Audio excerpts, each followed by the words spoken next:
everyone, and thank you for this question. As this is a very vast question that edtech trends are changing, and we are moving towards from the conventional classrooms to the AI, VR, and augmented reality. And hopefully soon we will be moving towards the metaverse and the blockchain.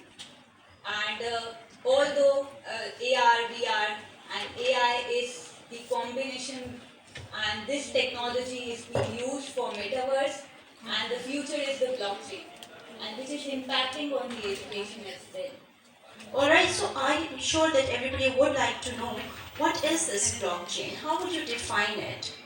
Actually, it is an technology which will be used for, especially for the credentials and saving the credentials and degrees and all that thing.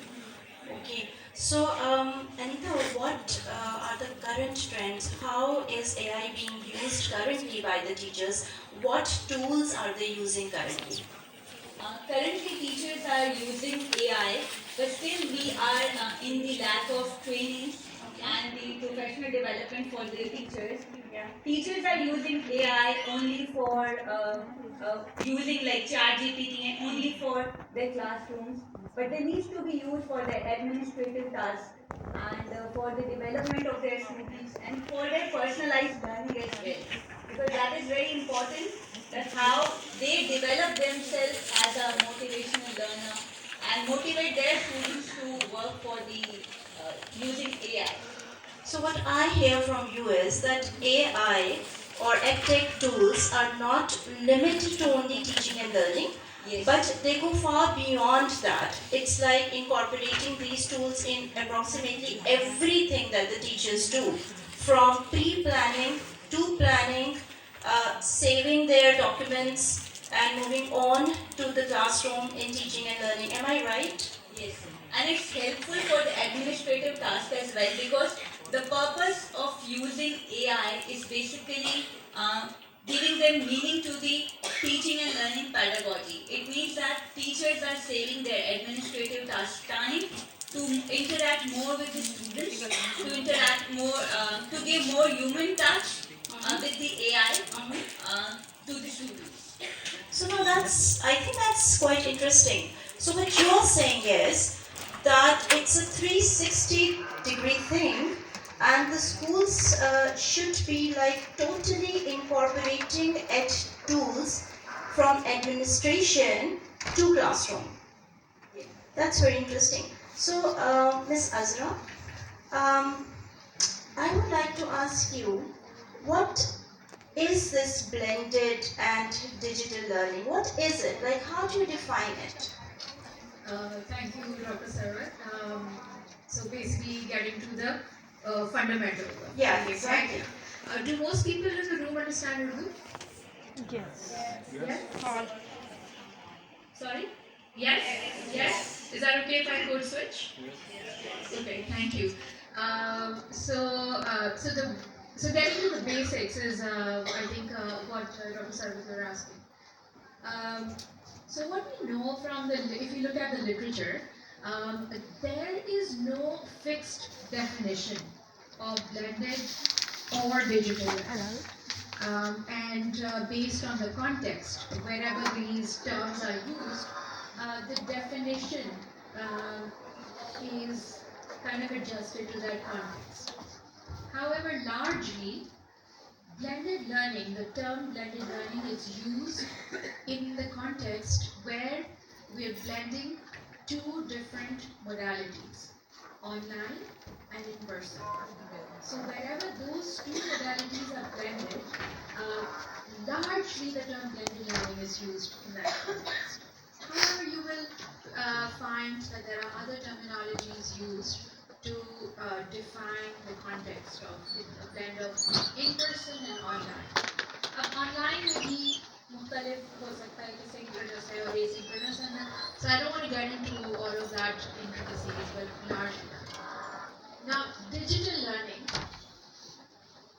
is essentially, again, the same thing applies here. The digital learning का भी जो definition है changes according to the context where it's being used, but largely the term digital learning is used to explain the use of technology across different contexts. It could be in person, it could be online, it could be in a blended format, it could be in a high-flex format, whatever it is.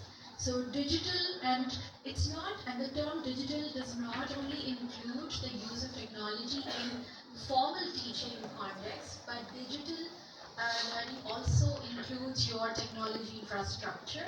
In the institution, it covers the student experience, which could be outside the classroom, it could be even an informal user. So essentially, I would say that digital learning could cover the pedagogical practices, your curriculum, but also your people, your infrastructure, the culture of the education institution, all of it comes together to form digital learning. That's very interesting. So, again, very basic question. What is the difference between an AI tool and a digital tool? That's another very good question. So, digital tools. So, if I try to explain this in a very simple way, so a digital tool in a teaching learning context would be something where the technology is being used, which is designed and in a way where it's designed and kind of planned by humans, like a teacher. So a teacher has, let's say, created a digital quiz or a module or something, and students are interacting with it. So a digital app, इसको digital tool में देख सकते हैं, but it's actually designed by a teacher. So, like PPTs and Could be quizzes. PPTs, आपके Kahoot के quiz, ये सारी चीजें आप उसमें देख सकते हैं. AI जब हम बात करते हैं कि something is AI enabled, तो उसमें फर्क ये है कि AI में teacher ने broadly एक system design कर दिया, लेकिन then after that the content generation और किस तरह से अगला अगर quiz है तो quiz में अगला सवाल क्या आएगा, all of this is then created by the AI. So teacher ने broad parameter define कर दिया, लेकिन then the content is designed or developed or created by the AI. So ये बड़ा fundamental difference है. और जो लोग यहाँ पे computer science के अंदर बैठे हैं तो वो ज़्यादा बेहतर इसको समझ सकते हैं. लेकिन मैं कोशिश करती हूँ कि देखिए digital technology जब बनाई जाती है तो हमें पता है कि हम कोड लिखते थे और हमें पता होता था कि exactly वो technology कैसे function करेगी.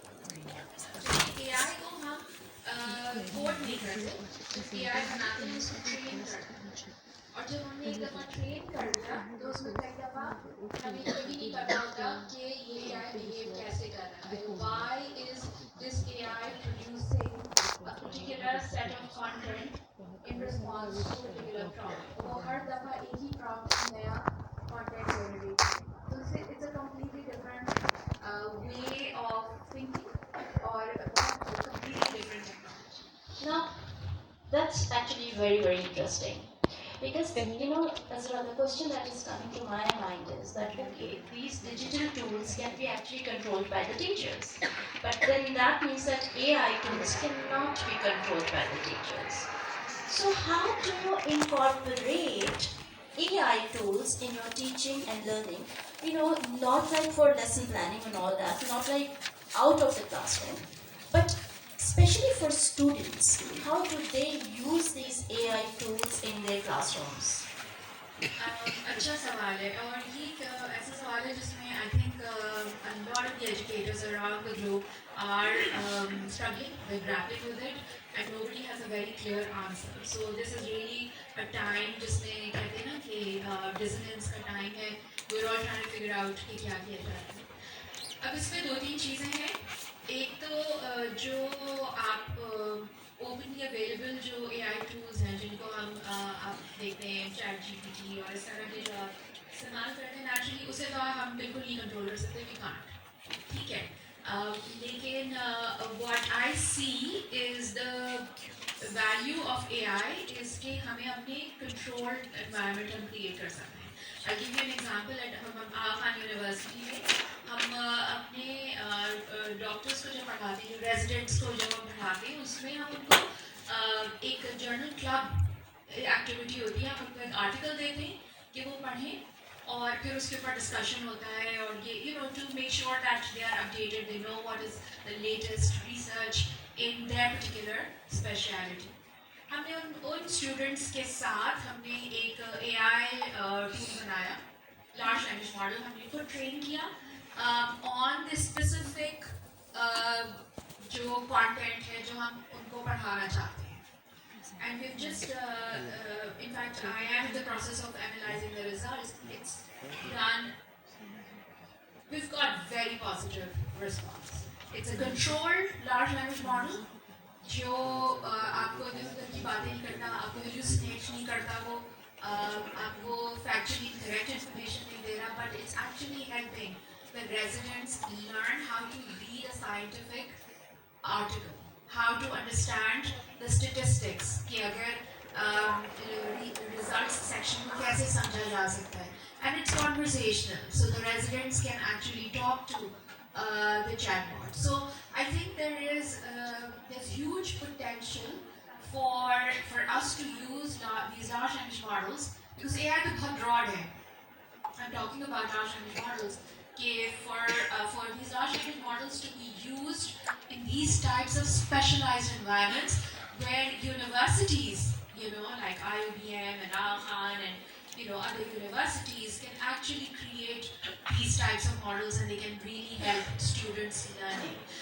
Another thing that I want to say is that if we broadly AI की बात करते हैं beyond large language models, then there's a lot of scope, but we have to think thoughtfully about the implications.